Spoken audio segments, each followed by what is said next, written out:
Okay, today I'm going to be taking a look at this security camera. This is made by IndigoVision, which seems to be a fairly high quality company. Their stuff seems pretty pricey, and they use a lot of proprietary stuff from what I can tell, including this camera, which unfortunately I could not get to work with, well, anything really. I wanted it to work with my Synology NAS, but it doesn't want to talk to that, and they don't even support any of their cameras, implying that they're probably some kind of ridiculous proprietary nonsense. This is a network camera, so it has an IP address and it will function on its own, but I couldn't actually get it to work. I port scanned it, I did all sorts of stuff to try and get the access to the video, and I just couldn't do it. So I kind of gave up on it. I think it needs some proprietary software, which I don't have, and I don't really want to run, because what's the point of just running it on my computer? I really wanted to use it on my NAS. But the main reason why I bought this thing is just to check it out, because it is a quality camera made out of metal, no less, and I believe it's actually made in England. This particular one came with a Bosch zoom lens, manual zoom, of course. This is not an autofocus lens, and or electronically controlled zoom lens. So this just unscrews. Oh, by the way, it clearly was not meant for this, because the camera kinda can't connect to the iris cable. This particular cable with this connector, which is a fairly common connector with security cameras, controls the electronic iris inside the lens, but it cannot actually reach to the back of this thing to work. So clearly this was not the right lens for it. But I'm going to take it off because it kind of gets in the way. These are C-mount lenses. They kind of just screw on. You can see the sensor in there. Quite a small sensor by today's standards. And on the back we have an iris connector. Again, can't reach it. Network, which also supplies power. This supports PoE, power over Ethernet, and some GPIO, and one of them, I believe pins 1 and 2, also is 24 volt power input. So that's how I was able to power it up before, because I don't actually have a PoE injector. Oh no, I do. I bought one for this and it doesn't work. So either this is damaged in some way, which I don't think it is, or again it's some proprietary nonsense, even though on the back it does say IEEE 802.3 AF, which I believe is the power over Ethernet standard. Come on, focus. There we go. Anyway, this is the 11600-audio-HG-CCD model, and yeah, it's like I said, it's all metal. I believe it's 720p HD, and it is really, really tough. I mean, this is not cheap metal. Like, this is the real deal. Anyway, it has a tripod socket on the top and on the bottom, depending on how you're going to mount it. And we've got a couple screws here, so let's see if we can get this apart. I think they're just Phillips screws. Yep.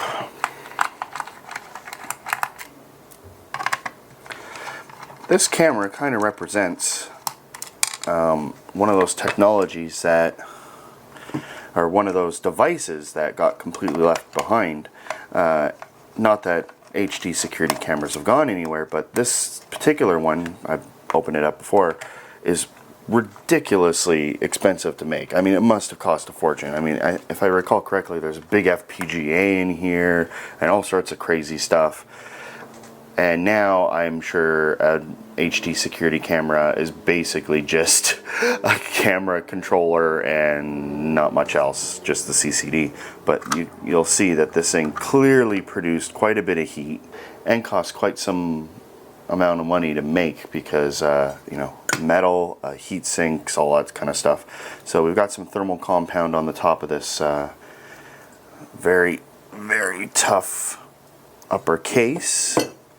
And you can see the board layout. We have a main controller board and a sensor board, and what looks like probably the analog to digital converter and stuff for the CCD. And you can see where the heatsink compound is applied. It's this funky heatsink with just like two little fins that just transfer heat to the case. So let me see if I can this just comes off, because that'd be nice. I don't want to get this stuff all over me. And of course it's really attached, and it's already on me. God, hate thermal compound. Anyway, so let me see if we can just pop this whole module out. There's a flat flex cable right here. Again, thermal compound. And a little power connector, it seems. And this board looks like it comes right out. Okay, great. And let me just wipe off the thermal compound. Fun stuff. Anyway, so we've got another heatsink here transferring heat down to the chassis. And this seems to be, well, there's two screws in there. Let me see if these two screws just let the whole mechanism come out. Whoa, okay, that screw is seriously attached. And that one is not. That makes a lot of sense. The other one didn't budge at all. Let me try that again. Oh, now it's, okay, I guess I loosened it. Oh well, okay. Screws with little lock washers and stuff now. Okay, so that comes out pretty easily. Same thing on the bottom, just kind of a mirror image. Yeah, it is actually just a mirror image. It's the exact same tooling. Alright, I've got the board here, and I took off all the extra stuff like the iris cable and that sort of thing. I also switched lenses. I'm now using my fancy Carl Zeiss f1.4 manual focus lens with an extension tube so I can get nice and close to the board. Probably one of the nicer lenses used by people on YouTube, but it's what I got. Usually I use my Canon EFM 22mm, but I wanted something that I could get a little bit closer with. Anyway, looking at the board, we've got a huge input capacitor and a coil, a transformer, probably the magnetics for the Ethernet, although I'm not 100% sure since a lot of these have magnetics built in. I can't really tell. It maybe something related to like the GPIO ports or something. Anyway, we've got what looks like a power controller, because there's going to be a lot of power rails in here, and they're just going to use like a really fancy controller. You can see it's actually quite a high pin count. Small device in there. Anyway, moving to the other side of the board, we have this small connector that goes off to the camera board. So I'm assuming this is power, and these are probably DC to DC converters generating the weird power requirements for the CCD. There's also more power stuff on that board anyway, so who knows what it's doing. Anyway, the main CPU on the board is an Intel IXP 420, which is one of their X-Scale CPUs. I'm not 100% sure if this is, like what the clock speed on this is, but they range from 266 megahertz to 533 megahertz. So it's most likely running either Linux or some kind of embedded real-time operating system. It could also be running Windows CE. I didn't see any stickers for it, but a lot of this stuff does actually run embedded Windows. Up here we've got some Spansion 64 megabit flash, which is most likely containing the operating system. We've also got this Cyclone 2 DSP with its own 8 megs of SD RAM, small battery for battery backup. And moving down here we have 64 megs total of SD RAM. This is Eltron stuff. It's running at 143 megahertz. And down here we actually have kind of a generic C-Media CMI 8768 sound controller. It's just a PCI sound controller, and it's you know, like the cheap PCI sound cards you used to be able to get. There you go. That's what's running it, and it's obviously required to do the audio. I don't know why they weren't doing that in the DSP, but they probably are just using the chip because it provides mic level inputs and outputs and stuff like that for for the microphone. Although there isn't actually a microphone in this, I should probably point that out. It actually uses the GPIO for the microphone interface, but I didn't get anything with it, so I don't know what exactly the microphone looks like. And yeah, there really isn't much else on the board. I mean, the board, I mean, like, all this stuff must have cost a fortune. Oh, and I also forgot, this is actually one of those Apple things where it's designed in the UK and it's actually made in Malaysia. So I misspoke earlier. Anyway, we've got some jumper or connector here, most likely for programming for the main CPU, and it's probably reading the configuration data for this from the CPU, assuming there is some. I'm not exactly sure how DSPs work on their own, whether or not you need to load them up with software at startup like an FPGA, or if they just inherently will function once you start feeding them the data. So on the back we've just got a bunch of passives, and there's a few odd active chips. I'm not going to bother looking those up, but they're doing some kind of current sensing, I think. They've got a couple 1 ohm resistors and some opto isolators and stuff, a whole bunch of them actually, probably for all the GPIO ports. And yeah, it's a pretty complex board for just a video camera. Well, a video camera that outputs an Ethernet signal. But I mean, I have a D-Link one that's, granted it's not HD, but it's doing the same thing, and it's like literally the CCD and like one chip and a couple power supply items, and that's it, and it just outputs an Ethernet signal. So yeah, I mean, this is 2010, but it really seems like there is a lot of hardware on this thing. So I'm not sure if they just charged a lot for it and it, you know, it's really good at what it does, or if it's just something that now you can just do a lot more efficiently with a much simpler board design, no DSPs and stuff. I mean, I imagine you can do this all in one ARM chip now. Alright, underneath this little heatsink piece with its thermal pad, we have this gigantic Sony CXD3191R, which appears to be some kind of DSP used for video. No surprises there. Let me just take this wire off while the helicopter passes by. It's nice living next to LaGuardia. Anyway, yeah, so we've got this gigantic DSP with an ARM designation on there, so obviously it's an ARM core of some type. And this interfaces with a flex cable to both the main board and then to the video module itself. We've got tons of DC to DC converter looking stuff, a bunch of inductors, a whole bunch of big caps, and a bunch of connectors. These kind of run off to various things. A lot of them aren't used. Really it's just one main one going to the board. I'm not sure what the others are being used for or are optional.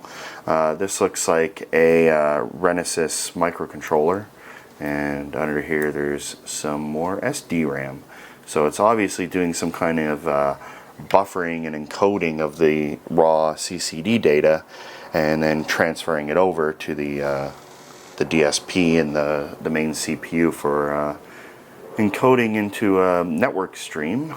And you can see the little flex cable here, which goes off to the video module, which has some hex things on here, which I don't have my pliers here. Let me loosen these up and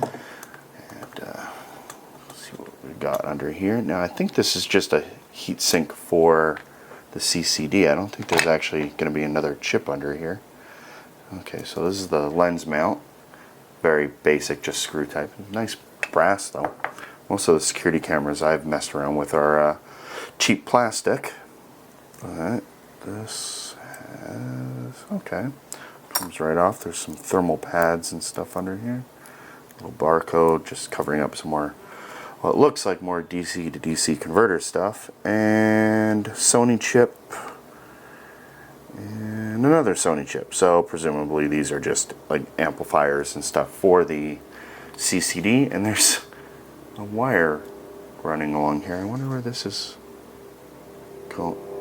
Okay, so it actually runs off to this. Let me get rid of these little thermal pads before they get everywhere. There is. Okay, so this wire. Okay, let me change focus a little bit. Manual focus only on this lens. And if you can just disconnect this. Yeah, this is wrapped all the way around the board. And it does go into this module. There's something in there. Not sure what that is. Let's see if we can get this whole module off. Okay, there's 2 screws there. See what we can do. I need a different screwdriver.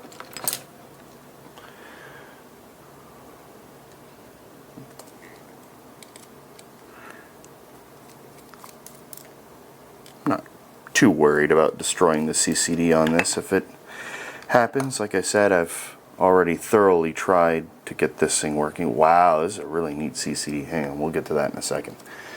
And I just want to figure out what this is.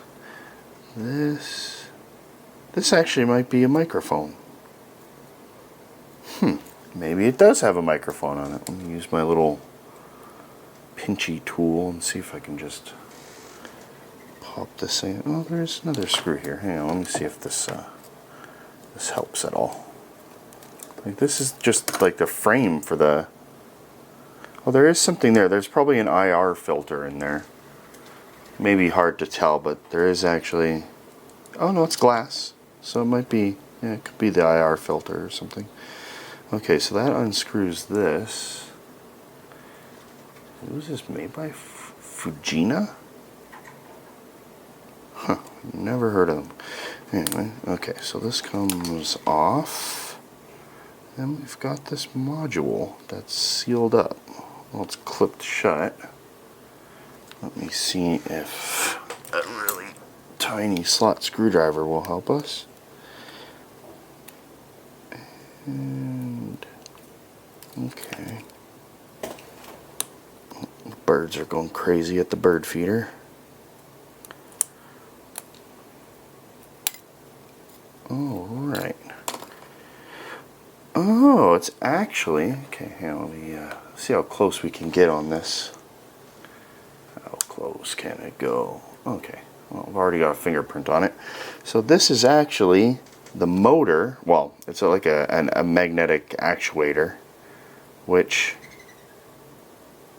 slides these filters in place. Now, I presume one of these is an IR cut filter, which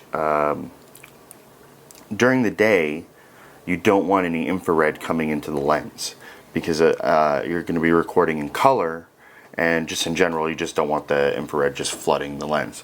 So what a lot of security cameras have is a movable filter that will replace it with an IR pass filter, which just lets all the infrared in, and you use that at night and you switch to monochrome, and it basically lets it see in the dark, especially when you have infrared LEDs. Now, you can often see this on pretty much every security camera. If you go by like a convenience store or something and you look at their security cameras, they generally have like a whole array of LEDs around them, and they're like glowing faintly red, and that's just because it's not pure infrared. It's not a perfect diode, so you can still see the visible light, but it's actually just flooding the area with infrared light. And when the filter is in place, or in this case the infrared filter is removed, it lets you really see in the dark, like big time. I had a couple like cheaper cameras that had it, and it was just amazing how much light you would see. And this is the actual movement of the device. Wow, even on this LCD, I can tell that this lens is just crazy sharp. I'm shooting at f8, so the background is probably not as nicely blurred as it would be in a photo. Like if I change the aperture and let it compensate, which it may not be able to. Let me adjust the shutter speed down a bit. There we go. Like with this, it won't be nearly as sharp, but like the background's like, look at my hand in there. It's just completely blurred away. So what I do is I shoot around f8 to get a bit more light, or sorry, a bit more depth of field and some more sharpness at the cost of, you know, making the nice pleasing background disappear, which isn't that important in a video like this, but you know, from a photography background, I'm kind of used to wanting to make the background all nice and blurred. But yeah, it's a really interesting setup. It's huge. I mean, it's a really big setup they've got on this thing for the mirror, but yeah, it is cool. I like that. It's kind of a small connector. I'm not going to bother hooking this up to play around with it, and besides, it looks like it needs the rail from the other half of the plastic, so I think I'd have to put it back together in order to do it, and then all you'd see is glass moving back and forth. And wait, hold on, if you look, you can see how that, the one on the left has a real pink tinge. That must be the IR cut filter, whereas the other one looks like it's probably just plain glass. So moving on, we have the very cool CCD and the what looks like just mostly power supply stuff for the thing. There's an LM something there. LM, oh, 358. Yep, just a really nice CCD module. Now this has a big lug at the back of it. Now that is probably just it could be fluid filled, or just a big chunk of metal just to help get the heat away, because this is a rather large CCD. Like, it's built on a really nice ceramic package, and you can see there's actually a very large piece of glass on the top of it and nice cold pins. You know what? Let's get a closer look. I'm going to bring out the big guns. Hang on. Okay, so I've switched over to my Canon 100mm f2.8L series macro lens, and I'm using the extension tube. Here you can see the gold wiring. Look how narrow the depth of field is, even at f8. You can see the gold bonding wires going over to the CCD, and yeah, it looks almost like a PCB in there, but it's actually just like a bluish green epoxy that's holding that in place. And I noticed that on the sides here, I mean, one, these are shorted together. They're obviously grounded. You can see the ground, or the positive rail or something, but you can see that the actual they're actually connected on the circuit board here and the PCB. But what's interesting about this is actually a surface mount device. Like, if you look carefully, these are actually just sitting on these pads. I can't tell. It doesn't look like, it looks like they're just straight pins. I was thinking maybe they were like angled pins, like L-shaped pins. But like on the other side, it's clearly not coming through. And yeah, since there's no solder, there isn't much solder on this one pin here, you can see that it's just a plain pad. That's very interesting. I don't think I've ever seen like straight pins like that surface mounted to a board. Very interesting. I still can't figure out what is going on under here. This is one of those points where how much will my curiosity take over and lead to whether or not I destroy the chip or something, because I kind of want to heat this up and take the whole thing off just to see what that piece is. I think it's just a chunk of metal. Yeah, you can see how there's exposed copper down there. I think it's just a chunk of metal acting as a heatsink. Oh, wait. There is actually a hole in the board? Are there actually somehow holes, but not all the way through? Let me see. God, this tiny screwdriver is massive on this. That actually might be a hole in the board. That's bizarre, because they don't come through all the way. I mean, they definitely don't. And look, there's this looks like it's part of that metal lug. Yeah, it's just barely my tiny screwdriver. This is, by the way, this is a 1mm wide screwdriver. So that gives you an idea of how close we are on this. And yeah, it's very interesting. I don't know, it almost looks like they drilled part way through, but that could just be, hang on, focus. That could just be how the solder pooled up on the pin. Let's see, you can see something, yeah, see that just looks like a blob. So does the one behind it. And these just look like regular blobs. Oh well. Really interesting camera, super over engineered, very nicely made, like all metal, you know, quite a beautiful device, but probably obsolete, and for the life of me, I can't get the damn thing to work.